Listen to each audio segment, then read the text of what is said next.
We're gathered here today to announce formally our boycott and protest of the interfaith breakfast that Mayor Emanuel is having. We believe in this day and age that this breakfast does not represent the true legacy of Martin Luther King. We are currently living in the same conditions that Martin Luther King so adamantly fought against in cities like Selma and Montgomery, Alabama, where we have a defiant mayor who does not know the pulse of the community. We have communities in uproar. We have social services that are not being adequately distributed to our communities. And at this day and age, we don't think that a kumbaya breakfast at this moment is the time that we should be at the table with our mayor. We invite the mayor to the table that we create, not a table that he creates. And we believe that this breakfast is a true litmus test of the mayor trying to determine what is his stance in the true African-American community, not amongst the leaders that he continuously handpicked. We are in support of the complete dismantling of IPRA. We ask the city council on today votes her down as the head of IPRA because we believe IPRA is a joke. We're asking for transparency and inclusion in the nominations and the selections that the mayor has. We ask for a complete economic and urban development plan, which comes with money, $100 million to our blighted communities. We're asking for the arrest of those police officers that stood idly by, filed false reports for the Laquan McDonald case. We're asking for these things prior to us coming to a table. So at this point, we do not want bacon and eggs. We want justice, we want resources, we want accountability, and we want inclusion. And also, I want to say some of the other clergy who are in support of us: Pastor Corey Brooks, Pastor Meeks, Jedediah Brown, we have Grant Livingston, we have Cy Fields, we have a multitude of individuals who have come together who said they will not be in attendance. We have over 50, 60 pastors have come in agreement to say they will not attend, and we are greatly proud of their ability to stand up in this day and age. Reverend Ira Ackery, I pastor Greater St. John Bible Church. As everyone knows, this weekend we are celebrating one of the great humanitarians, one of the great human and civil rights leaders of our day and time, in the person of Dr. Martin Luther King, Jr. One of his great attributes is the fact that he was an advocate for poor people. On the eve of the night of his murder and his assassination, Dr. King was in Memphis preparing for a national occupation of Washington in something wherein he called the Poor People's Campaign. Dr. King was an advocate for the poor. He was not an agent for the elite. That's why we're here today to announce that we will support the boycott that the activists and other pastors have called for. Dr. King's legacy, his message should not be distorted at a time like this. CPS scandals continue to unfold every day, and our community is incredulous at the role in which the mayor of our city played.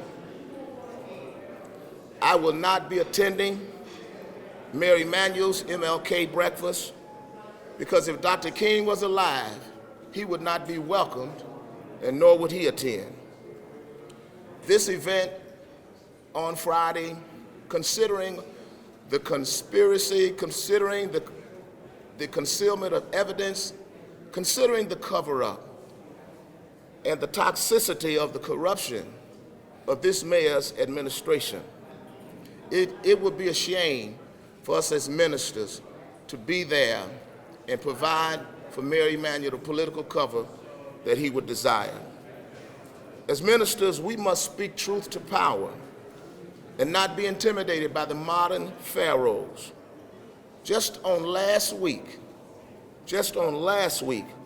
a federal judge ruled that the mayor's lawyer intentionally concealed evidence in the fatal police shooting of yet another African-American young man, Darius Penix. This compounded with the Laquan McDonald scandal is simply egregious. Any other time I would welcome a chance to be at the table with the mayor of a world-class city like Chicago. But simply, it's not the time.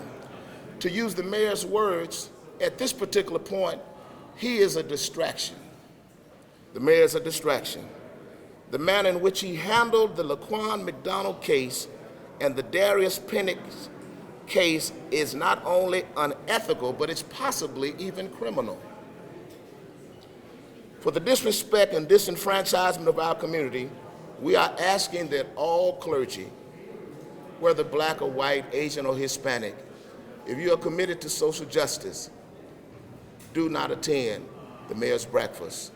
We also appeal to our African American elected officials. Join us in the boycott. Join other ministers. Remember that Dr. King was an advocate for poor people.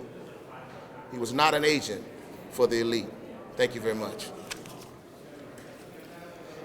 Bishop Edgar A. Mullins, pastor of Grace Family Worship Center Church, 12735 South Halsted. I stand here this morning along with members of the coalition as we address why we are boycotting the mayor's breakfast. Dr. Martin Luther King stood for equality, social justice, and liberty for all. He taught us how to live, how to love, how to learn, and how to leave a legacy. At this point in time, we are still appearing to be in the learning stages as it relates to how we can interact with the mayor of the city of Chicago. We are boycotting this breakfast today because our problems cannot be solved with bacon and eggs. We need a voice at the table to talk about the conditions of our community and the plight and the challenges that we are currently facing, the distrust, the lack of transparency. On last week, the Financial Committee met with the mayor as he had tried to push down a $3 billion proposal down their throats, and we applaud them for pushing back and making that difference that can allow us to have transparency as it relates to where the finances of this city is concerned. On last night, our president gave his final inauguration address to the members of Congress and the nation, and he talked about how, as America having the robust engine it has, yet we don't see that in our communities. They are blighted, lack of economic development, lack of the tools that are needed to make a community work. And we're saying that because we live in the community and we understand the temperature of what is happening in the community, that we need to be able to talk about how we can effectively make change. Again, we do not endorse IPRA. We need a voice, an independent voice that is not a rubber stamp that has been approved by him. We also need to have other voices at the table that can talk about how we need to have more transparency in the Corporation Council, and the goodwill that the mayor puts forward, he seems to negate with the activities and actions of the Corporation Council that continue to suppress information that would bring more transparency to the office. And so we thank you for coming here today. Again, we appeal to all of our politicians, our black leaders, our community leaders. Let's lock arms and boycott the breakfast on Friday. Thank you. Where is the breakfast? The breakfast is being held at the Hyatt McCormick Regency Ballroom on Friday morning. Doors open at 7:30, 8 o'clock start. Can you tell us what is it that you want from the mayor, and what is accomplished by staying away? Well, part of the whole King's legacy requires a civil disobedience, and then at the same time, I asked for negotiations, and we have submitted to the mayor's office on many occasions a list of demands, a list of negotiating points, which includes the dismantling of IPRA, which includes transparency and inclusion, which includes an economic and development plan, and an advisory board that he does not pick, but is supported through the community. And we asked him to come to our table as opposed to us always coming to his table and engaging in monologues. Can I add something to that? The day before the mayor gave his speech in City Hall, apologizing and committing to reform the police blue code of silence, of which he was a part of for 400 days. Yes, that day, before that meeting, or that council address, we met, the mayor, myself, and Reverend Hatch, in my office on the west side. And we gave him some demands, and we even released it to the media. And the mayor, for lack of better words, he poo-pooed on our suggestion.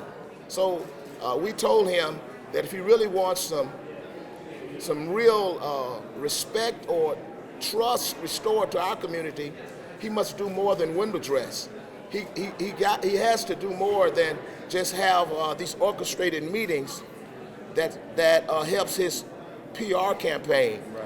He must have some real people on his team that have influence and that are respected by our community. We asked him about a real independent civilian review board. We asked him about this blue ribbon task force that he came up with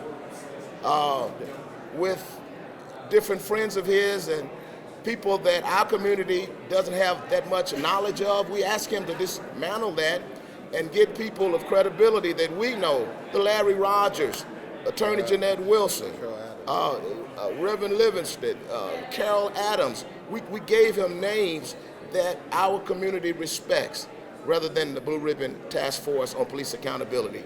Because we believe that his public meetings mean nothing. He had public meetings all over the city and still turned around and closed 50 schools, right, although our community told him not to do it. So we really want more than the political theater that he gives us. We really want some real partnership. Bishop, can you confirm whether your team or anyone from your team has reached out to the keynote speaker, Isabel, and asked her? Yes, absolutely, absolutely. We reached out to Penguin and Random House, made the suggestion because we are avid readers and followers of her. We believe her book about the Great Migration, that her key and core audience is African Americans, especially African Americans in Chicago, and we asked her not to come. Right. And we are still awaiting. We have conflict of interest. We're still awaiting for them to indeed respond to our request for her not to attend. What is it that you blame the mayor for in the Laquan McDonald? Well, we blame the mayor. We blame the mayor for lack of transparency. Right. We blame the mayor for lack of inclusion, and we believe that the mayor purposefully withheld the Laquan McDonald tape so he can't be reelected. We think he held the Laquan McDonald tape and the Barbara Byrd Bennett indictment so he could get back in office. So we blame the mayor for that. And the mayor, many people say, well, he inherited this problem, but he ran knowing that this was his problem. So we cannot give him the avenue to say that he inherited a problem. He knew what the situation was when he walked into the climate of being the mayor of Chicago. Absolutely. Yes. That's a part of our protest. We'll lock arms and try to prevent people from entering into the breakfast. Take a couple more questions. We got to get away. And how many black elected officials have permitted you not go? We have spoken to over 50 different pastors who, many of them pastors, we're in line with some of the Black Lives Matter, the youth movement. It's a coalition of about 4 or 5 different movements that have all been active now. We're coming together for this Friday for the sole purpose of protesting. Are you going to try to block people from going in? Absolutely. And how many black elected officials have agreed to join you? We have not heard from any of our black elected officials, and we're still making those pleas now. And your title, sir, is? Bishop James Dukes, Liberation Christian Center.